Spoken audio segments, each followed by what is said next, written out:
की बात है, सुनील नाम का एक गरीब आदमी अपनी पत्नी के साथ रहता था। एक तो गरीब उस पर गांव में उस बरस सूखा पड़ गया, जिससे किसी को कोई काम नहीं मिल रहा था। और कब तक भूखे रहेंगे हम लोग?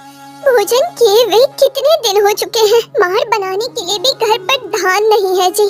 कम से कम आप जाकर थोड़ा धान तो ले आइए ताकि मार बनाया जा सके। मैंने पहले ही कई कर्जा ले रखा है, वापस अभी तक लौटाया भी नहीं है। अब हमें कौन कर्जा देगा? कहीं काम करना चाहूँ तो भी काम नहीं मिलता। अच्छा ठीक है, थोड़ा सा मार मैंने बचा कर रखा था। आप एक काम करिए कि उन्हें लेकर आप शहर में काम की तलाश में निकल जाइए, और अगर रास्ते में आपको भूख लगी तो आप उससे पी लेना, नहीं तो फिर हमारा भूख से मरना तय है। ठीक है, तो आज शहर जाकर कुछ पैसे कमा करके ले आता हूँ, चलता हूँ। इसके बाद सुनील शहर काम की तलाश में निकल पड़ता है। रास्ते में कहीं एक साधु बैठे थे। पानी पानी, बेटा तुम्हारे पास थोड़ा पानी हो तो दो ना, मुझे बहुत प्यास लगी है। अरे रे, धूप तो बहुत ही तेज है, इसलिए आपको प्यास लग रही होगी, पर मेरे पास पानी तो नहीं है। आप थोड़ा धीरज रखिए, मैं देख कर आता हूँ कि आसपास पानी है या नहीं। मैंने हर जगह ढूंढ लिया है, यहाँ आसपास कोई कुआं या नदी नहीं है बेटा। थक हार कर मैं यहाँ बैठा हूँ। ठीक है, मेरे पास थोड़ा मांड है, आप ये ले लीजिए। आपकी प्यास भी बुझ जाएगी और आपको थोड़ी ताकत भी मिलेगी। मेरी प्यास बुझ गई है। तुम भले हो बेटा, तुम्हारा बहुत बहुत भला होगा। वैसे तुम कहाँ जा रहे हो बेटा? इसलिए मैं शहर जाकर काम ढूंढ रहा हूँ। ठीक है, अब मैं चलता हूँ। नहीं बेटा, रुक जाओ। तुम्हें देखकर मालूम पड़ता है कि तुम बड़े ही दीन हो। तुम पर लक्ष्मी जी प्रसन्न नहीं है, इसलिए तुम बहुत ही ज्यादा निर्धन हो। मेरे पास थोड़ा भस्म है, तुम इसे लेकर जाओ। लक्ष्मी जी की प्रतिमा की 10 दिनों तक इसे पूजा करना। पूरी निष्ठा से 10 दिनों तक पूजा कर लोगे तो अवश्य लक्ष्मी जी तुमसे प्रसन्न हो जाएगी। पर याद रहे, धन प्राप्ति के बाद तुम इस भस्म से पूजा की तो पाया हुआ सब कुछ खो दोगे। शहर से लौटने के बाद आपने जैसा कहा है बिल्कुल वैसा ही करूँगा। तुम्हारे शहर जाने का कोई फायदा नहीं होगा, तुम्हें वहाँ कोई काम नहीं मिलेगा। गांव वापस लौटने के रास्ते में तुम्हें एक आम का पेड़ मिलेगा, उससे फल तोड़ लो।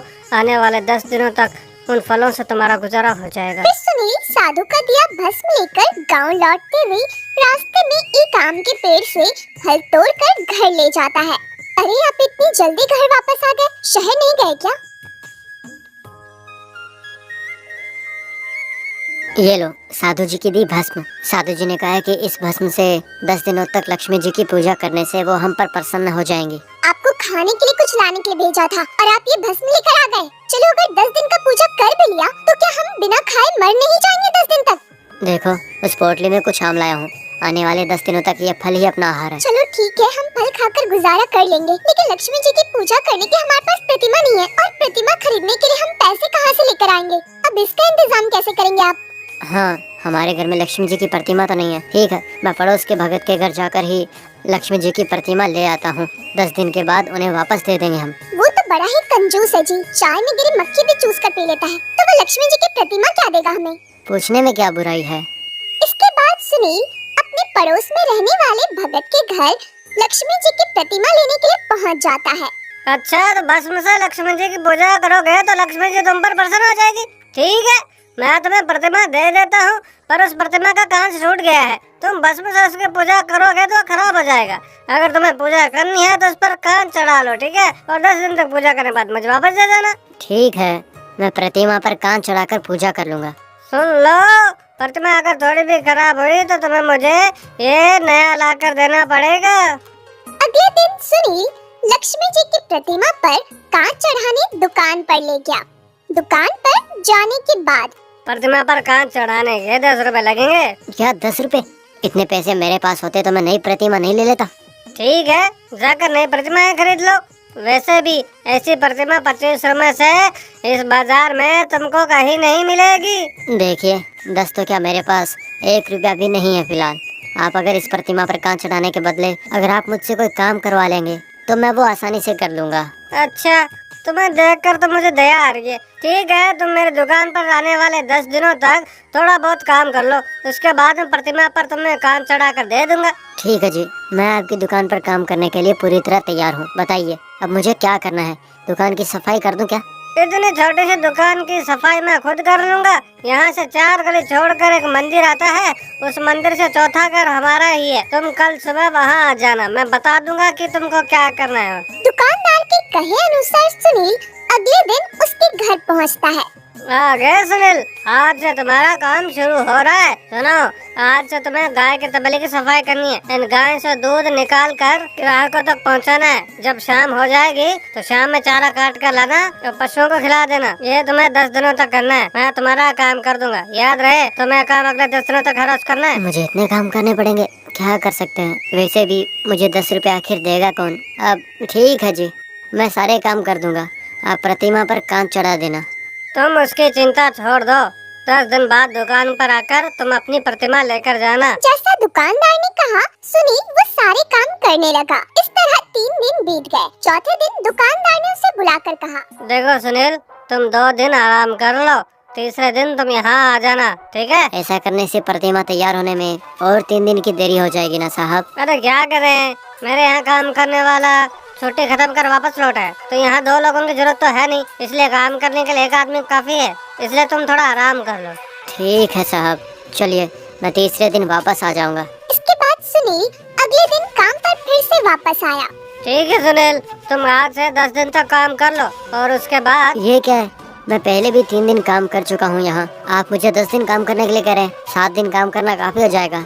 अरे सुनील, मैंने तुमसे पहले ही कहा था कि 10 दिन तक लगातार काम करने पर ही तुम्हारा काम करूँगा। तुमने 2 दिन की छुट्टी मांगी थी, भूल गए क्या? मैंने तो छुट्टी नहीं मांगी, आपने ही मुझे छुट्टी दी थी और अब आप ऐसा कह रहे हैं। देखो, तुम्हें मंजूर हो तो कर लो, वरना अपना प्रतिमा तुम वापस लेकर जाओ। इस तरह उस दिन सुनील ने सारा काम किया और शाम में घर जाकर सारी बात पत्नी को बताई। वो बहुत ही चालाक इंसान है, उसने जानबूझकर ऐसा किया। ना मांगने के बाद भी उसने आपको छुट्टी दे दी ताकि वो आपसे 3 दिन और काम करवा सके। आगे से अगर वो आपको छुट्टी देकर कहे कि 10 दिन काम कर लो, तो समझ लेना कि प्रतिमा तो गई हमारे हाथ से। तो अब तुम ही बताओ कि क्या करूं? उस कान चढ़ाने के 10 रुपए कौन देगा? बाबूराव से उधार ले लीजिए। जब हमारे पास धन आ जाएगा तो हम सूद समेत उसे सारा धन वापस कर देंगे। बाबूराव के पास से हमने पहले भी कर्ज लिया था, जिसके बदले 3 गुना सूद देना पड़ा था हमें। अब इन 10 रुपए के बदले क्या पता कितना सूद देना पड़ जाएगा। और हम कर भी क्या सकते हैं? 10 रुपए तो हमें वो ही दे सकता है। अगर साधु जी की बात सच हो गई तो फिर 3 गुना ज्यादा पैसा लौटाने में क्या हर्ज है? जाइए बाबूराव से कर्ज ले आइए। अगले दिन सुनील जाकर बाबूराव से मिलकर उसे सारी बात बताता है और उससे 10 रुपए कर्ज ले लेता है। तो उन्होंने बताया कि भस्म से पूजा करने पर धन मिलेगा। कौन है वह साधु? खैर मुझे क्या, मैं तुम्हें 10 रुपए दे दूंगा, पर 1 महीने के अंदर अंदर 10 में 10 जोड़कर पूरे 20 के 20 रुपए देने होंगे तुम्हें, वरना मैं तुम्हारी पूरी जमीन अपने नाम कर लूंगा, समझे? बाप रे, 10 रुपए पर 10 रुपए का ब्याज। मालिक मैं गरीब हूँ, इतने पैसे कैसे दे सकता हूँ? 10 दिन बाद तो तुम धनवान बनने वाले हो ना, तो फिर ऐसी बातें क्यों कर रहे हो तुम भला? है साधु जी की बात पर विश्वास तो है मुझे, ब्याज ज्यादा तो ज्यादा सही। 10 रुपए लेकर घर जाता हूँ। अब ठीक है मालिक, मुझे मंजूर है, आप 10 रुपए दे दीजिए। ये लो 10 रुपए, याद है ना, 10 पर 10 का ब्याज लगेगा, ठीक है? इसके बाद सुनील 10 रुपए लेकर उस दुकानदार के पास जाता है प्रतिमा लेने। ये लीजिए 10 रुपए, इस प्रतिमा पर कांच लगवा दीजिए। अरे वाह, सिर्फ एक ही दिन में तुमने 10 रुपए कमा भी लिए। ऐसा क्या काम किया था तुमने? बाबूराव के पास से कर्ज लिया है मैंने। वैसे आपको इससे क्या, आप इस पर कांच चढ़ाकर कब तक दे देंगे? ठीक है, थोड़ी देर बैठ जाओ, कांच बिठा देता हूँ। कैसा अंधविश्वास है, इस प्रतिमा पर पूजा करके तुम धनवान बन जाओगे, उसके लिए तुमने 10 रुपए का कर्जा भी लिया। चलो छोड़ो, मुझे क्या। दुकानदार ने कांच लगाकर वो प्रतिमा सुनील को दे दी। सुनील अपने साथ प्रतिमा लेकर घर आ जाता है। प्रतिमा लेकर आ गए, आज से हम लोग पूजा शुरू कर देते हैं, इसके बाद लक्ष्मी जी हमसे प्रसन्न हो जाएंगी। पर बाबूराव ने 10 रुपए पर 10 रुपए ब्याज मांगा है मुझसे, मुझे डर लग रहा है। लक्ष्मी जी पर विश्वास रखकर श्रद्धा से हम पूजा करेंगे तो सब कुछ ठीक हो जाएगा जी। लक्ष्मी जी हम पर जरूर प्रसन्न हो जाएंगी। सब लक्ष्मी जी की कृपा होगी। फिर सुनील ने पूरे 10 दिनों तक बिना चूके लक्ष्मी जी की पूजा की। आज 11वां दिन है, मैंने आज भी पूजा कर ली, पर लक्ष्मी जी ने मुझे कोई फल नहीं दिया है। आप बिना चुके पूजा करते रहिए, किसी न किसी दिन लक्ष्मी जी प्रसन्न हो ही जाएंगे। देखिए ना, कितने महीने से हमारे गांव में बारिश नहीं हो रही थी, सब लोग कितना परेशान थे। अब आज देखिए बारिश हो रही है। देखिए हम अभी बात कर ही रहे हैं और बाहर बारिश भी होने लग गई। सही कहा, हम कल से खेत का काम भी शुरू कर सकते हैं। चलो अंदर चलते हैं वरना हम भीग जाएंगे। इतनी भारी बारिश हुई कितने दिन हो गए हैं और बाहर हवाएं भी बहुत तेज हैं। देखो वहाँ पेड़ गिर गया है, इतना विशाल पेड़ गिर गया है। मैंने सुना है ये पेड़ मेरे पिताजी के समय से था। ये पेड़ कैसे उखड़ गया? देखिए तो उस पेड़ के नीचे कुछ चमकती हुई चीज दिख रही है। हाँ, उस पेड़ के नीचे कुछ चमक रहा है। चलो देखते हैं जाके। देखो वहाँ तो दो घड़े भरे दिखाई दे रहे हैं। सुनील दौड़कर वहाँ जाता है तो देखता है वहाँ दो घड़े रखे होते हैं जिसके अंदर कुछ चमक रहा होता है। जब सुनील उसे अपने साथ लाता है, बाप रे, इतना सारा सोना! मैंने कभी पहले इतना धन नहीं देखा। लगता है किसी ने बरसों पहले धन घड़ों में भरकर जमीन में गाड़ कर उस पर पेड़ उगा दिया था। सही कहा ना? वो बढ़कर इतना बड़ा हो गया और आज तेज हवा में उखड़कर गिर गया। लगता है ये लक्ष्मी जी की पूजा करने का ही फल है जी। वो हमसे प्रसन्न हो गई। साधु जी की कही बात सच हो गई जी। वो तो ठीक है, पर भगत जी की प्रतिमा उन्हें वापस करनी है हमें। ठीक है, आप उन्हें प्रतिमा दे आइए। अब तो हमारे पास इतना धन है कि हम जो चाहे वो खरीद सकते हैं। अब हमें किसी चीज की कोई कमी नहीं। इस प्रतिमा को अपने पास रखने का मेरे पास एक उपाय है, मैं तुम्हें बताता हूँ। अगले दिन सुनील प्रतिमा लेकर भगत जी के पास जाता है और उनसे कहता है, आपका बहुत धन्यवाद। आपकी दी इस प्रतिमा को पूजकर लक्ष्मी देवी हम पर प्रसन्न हो गई, जिससे कल रात भारी बरसात हो गई, जिससे हमारे घर के आंगन का बड़ा पेड़ गिर गया और उसके नीचे हमें खजाना मिला। क्या कहा? सच में हो जाता है ऐसा?